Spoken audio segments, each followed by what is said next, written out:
बंदर और दो बिल्लियों की कहानी। बहुत समय पहले की बात है। एक गांव में दो बिल्लियां रहा करती थी। एक का नाम गौरी था तो दूसरी का नाम पार्वती। दोनों एक दूसरे के साथ ही रहती थी और एक दूसरे के साथ ही खेला करती थी। एक दिन की बात है, उन्हें बहुत ज़ोर से भूख लगी थी तो वह दोनों तय करती हैं कि एक साथ में ही खाना ढूंढ लेते हैं। खाना खोजने के लिए वह एक घर के पास जाते हैं जिसकी खिड़की खुली हुई रहती है और उस खिड़की की मदद से दोनों उस घर के किचन में घुस जाती हैं।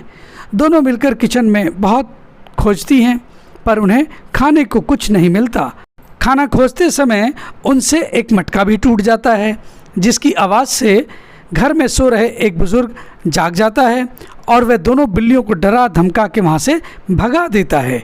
दोनों बिल्लियाँ बहुत ही निराश हो जाती हैं क्योंकि उन्हें बहुत भूख लगी थी और इतनी मेहनत के बाद भी उन्हें खाने को कुछ नहीं मिला।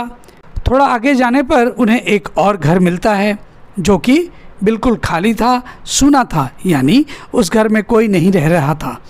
मौका देखकर दोनों बिल्ली उस घर के किचन में घुस जाती हैं और बहुत खोजबीन करने के बाद बड़ी मुश्किल से उन्हें एक रोटी मिलती है। वे रोटी को घर के बाहर लेकर आती हैं। अब क्योंकि दोनों बहुत भूखी थी तो दोनों को इस बात पर आपस में सहमति नहीं बन पाती कि कौन इस रोटी को खाएगा। गौरी कहती है कि उसकी नज़र पहले उस रोटी पर पड़ी थी तो रोटी वह खाएगी।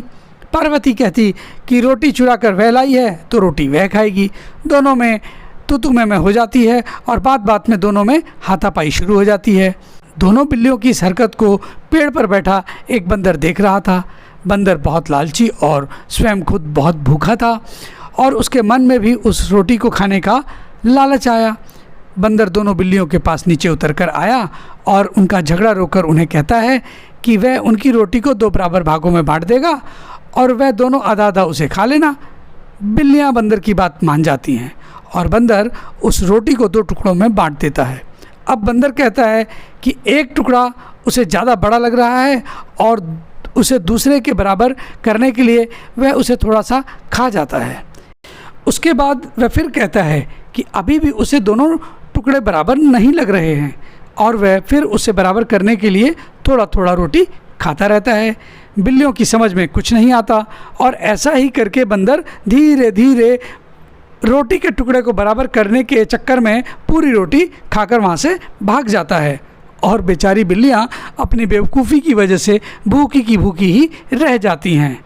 तो बच्चों, इस कहानी से हमें ये शिक्षा मिलती है कि लड़ाई करने के बजाय हमें किसी भी मुसीबत का हल निकालने की सोचनी चाहिए, नहीं तो कोई भी बाहरी इंसान आकर हमारा नुकसान करके चला जाएगा और हम मुंह देखते रह जाएंगे, जैसा कि वो दोनों बिल्लियां बंदर की चालाकी के आगे बेवकूफ़ बनकर अपना मुंह देखती रह गई और भूखी रह गई।